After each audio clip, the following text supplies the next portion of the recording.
Thanks, guys. It is 8:47. You know what? Dan has some safe trash arts and crafts to get to. Hi, Dan. You know what? It's good to have Amber Schoenberger with us. And her dad is Larry Schoenberger, for those of you who don't know, our little home improvement guy, Shoney. Good morning. Good morning, Dan. Funny thing, I was asking you what qualifies you to be a craft person, and you said, well, I'm a full-time piano teacher. Yes. I said, okay.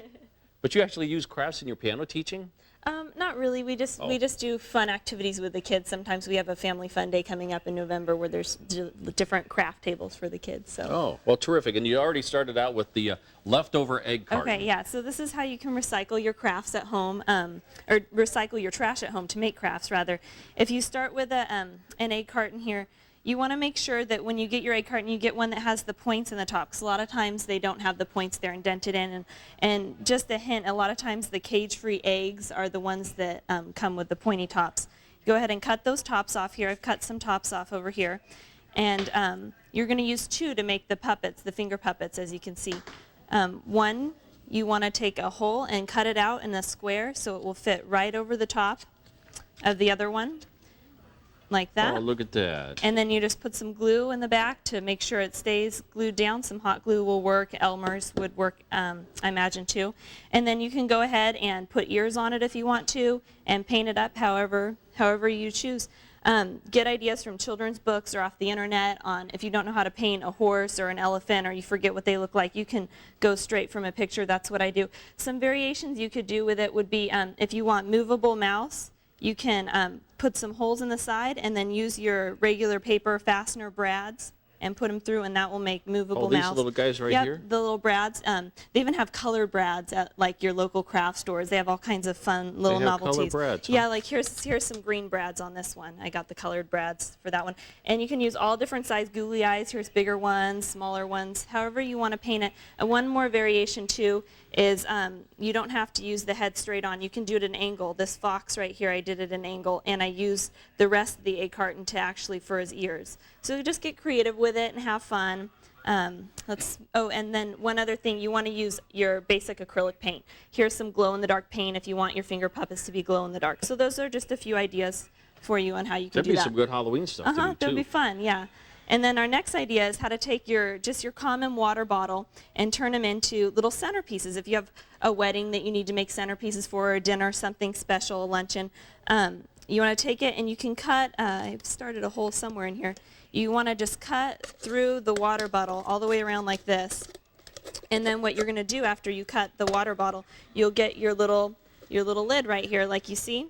Oh, look at you. Yeah, and then you can have your lid, put your candle in it, and then you can put flowers around some of these little metal wire sparklers. And I noticed that you're using candles that aren't freestanding candles, but are inside a another I use little like votives or tea light. This one is freestanding, but I gave a longer length of the bottle here I cut. You want to make sure that you don't light any of your silk flowers on fire either. Yeah. So those are a couple things. And then also with your 2-liter bottles, you can make centerpieces as well here. You just take some tulle that you can get at a local fabric store, cut a few squares off of the tulle. Oops, moving the table there. And put this is the top you could see of your 2-liter soda bottle lid right there. And you want to place that right in the center, and then you gather all the sides up.